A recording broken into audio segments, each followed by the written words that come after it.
So hello everyone, welcome to the 2022 edition of How to Crack Clinical Research Interview for CRA. So when it comes to CRA, it is one of the most glamorous position in clinical research, and a lot of clinical research coordinators and CTAs find it very difficult to crack this interview. So in this particular video, I'm going to tell you how to crack this interview, what are the questions, what should be the possible answers, and how you can attain this success in clinical research. So without further ado, let's start this video.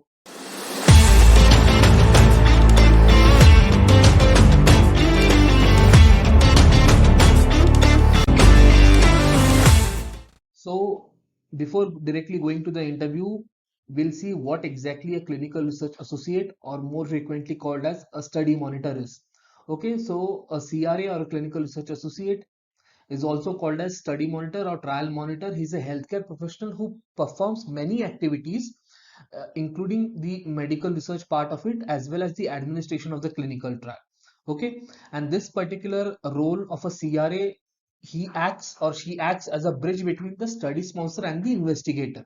So CRA is usually appointed by the sponsor or the CRO, and he oversees the progress of the clinical trial, and he's responsible for monitoring the clinical trial to look after the study activities. Okay, and he's also responsible to see the quality of the documentation, the operations, and all the aspects of clinical trial. So you can understand that this particular position has a lot of responsibilities onto it, and when it comes to multiple sites, you have to travel to those particular sites also, so you get to travel a lot. So people who love traveling, this is a very good job for them, and you get a lot of exposure in this particular, and that's what makes CRA a very glamorous position, and that's why it is also difficult to crack these interviews. Okay, so now we'll see how to crack this particular interview. So in order to become a CRA, you need to have certain qualifications. Also, with qualification, there is a level of education and experience. So let's start with qualification. So the CRA needs to have an experience in clinical research. That experience can be of working as a CRC, as a CTA, or any other equivalent position. So this establishes that you are not a newcomer in clinical research. You have the know-how and experience that comes to administer the clinical trial, to know how the clinical trial works. So you require a bit of experience, then only you get qualified to become a CRA. Next is what should be your education wise. So obviously you need to have your graduation, post graduation in sciences, pharmacy, medicine, and it is almost mandatory that you have a certification in clinical research, because this particular certification will act as a bona fide for your strong fundamental knowledge as well as the understanding of clinical trial working. Okay, so that is a must for a CRA. Next thing is experience. So a lot of pharmacy company, a lot of CROs, they have CRA positions, but there is a variation in therapeutic area. Some company produce vaccines, so they will go into immunology. Some company will produce other kind of medication. So the therapeutic area which you have experience, that essentially helps you to gravitate towards various jobs. Second thing is, as a CRC, what type of visit have you observed? What is the number of visit you have faced? The audits I'm talking about, as well as what is the functional experience that you have in clinical research. So that experience becomes critical for your onboarding as a CRA. So you can understand that your qualification, education, and experience, these three combine, and they make you eligible for a position of CRA, because this particular position involves a lot of interaction with various stakeholders, including the sponsor, regulatory, ethics committee, sites, as well as the parent organization. So you need to have this kind of combination so that you are competent in working in this particular position. Now let's get down to brass tacks. So what are the exact questions that come into clinical research associate interview? So let's start with first question. So obviously the first question they ask you in this clinic CRA interview is, what is a clinical research profile? So here you need to explain that how you are capable of being a CRA, what is the kind of experience you have as a CRC or a CTA? Have you experienced any kind of monitoring? And what are your qualifications? What did you learn from it? So that should be a short answer explaining your clinical research profile. The next question would be, what are your educational credentials? Okay, so a lot of companies even have fresher CRA positions, so where you directly get a certification and get into a CRA position. But let me tell you that when you go for a fresher CRA position, there you only have your master's or bachelor's base education and you have a certification in clinical research. But when you go out for a monitoring visit, there you have to perform on your own and independently. Until and unless an organization is willing to provide you all kinds of training, all kind of SOPs, you will not be able to work competently as a CRA. And when you go to a particular site, the CRCs are very seasoned. They know which particular CRA is a fresher and which particular CRA has experience, and it directly affects or directly correlates with your ability to work as a CRA. So I would always suggest that you work as a CRC or a CTA first, and then you move on to this mid-senior level position of a CRA. So in this particular question, you have to explain that what are your educational qualification, what are your credentials, how many monitoring visits have you conducted, what are the kind of educational qualification which makes you eligible for this particular position. So that goes on with your education and introduction. The third question is the working of a CRA.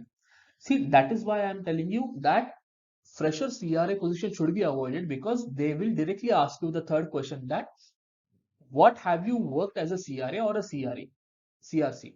So here you need to explain all the activities of the clinical trial. They will ask you what is the difference between the site initiation visit and the site closeout visit.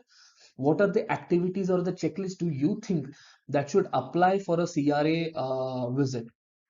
Here you will also need to explain them that what one particular activity of monitoring has impact on the quality of the data monitored. Okay, and here you need to have distinction between source data verification, source data uh, assessment.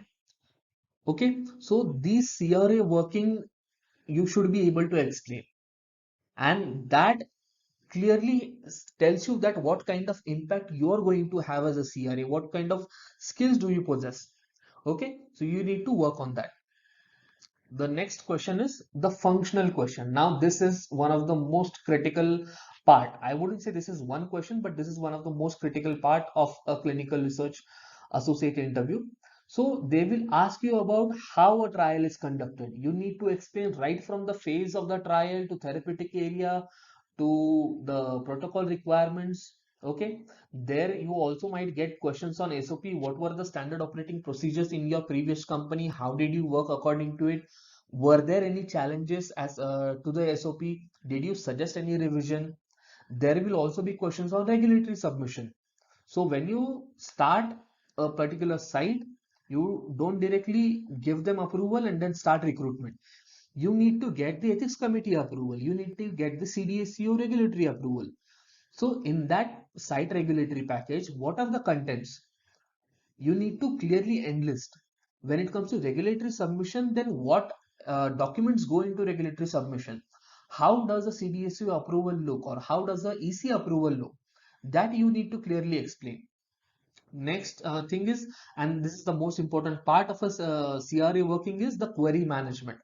So whenever you work in a clinical trial, whenever you monitor a clinical trial, there are a lot of queries. There would be deviation, there would be safety concerns. So how did you manage?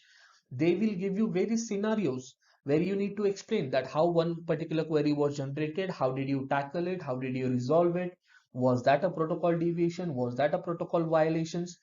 That you need to clearly explain. Next part would be the stakeholders. Now, as I've said that the CRA is a critical link between all the stakeholders, then there are questions which clearly test your understanding of how this particular person is in compliance with the sponsor, how you interact with the sponsor, what kind of interaction do you have with ethics committee, What kind of interaction do you need to have with principal investigator? May that be in case of recruitment, may that be in case of EDC updation, the source data completion. How do you manage all the stakeholders? Then how did you play an important role in one particular situation? They can also ask you about role and function of various stakeholders, the function of a sponsor, CDSCO, ethics committee, DSMB, query management unit, the medical affairs unit. Okay, then you need to explain how is your style of working, your interaction with the CRC, how do you tackle in this particular situation. So these are functional questions, that how do you function as a CRA. So still now we have seen what is your clinical research profile, what are your educational credentials, how are the CRA working, and what are the visits performed, and we have also seen what are the functional questions. So this is part one of the video. Please stay tuned for part two, which will soon come, and there I will explain you more questions in depth, which can help you crack this CRA interview. So before ending this video, please be informed that our friends at Clinical Aim Research Institute have an amazing course of advanced certification in clinical research, where they explain you clinical research, where they train you in clinical research right from the scratch. Even if you are fresher, you don't know about clinical research, they will tell you here, and they will also help you out with your interview preparation also. So please call on the given numbers and enroll in this amazing course, and contact with them. So thank you for watching this video, the part one, and make sure that you subscribe to this channel, because part two is soon going to come, and you will be very much helped in this particular video. And this particular video has the potential of changing your life and getting you into a CRA position. So please stay tuned to this particular channel, and thank you.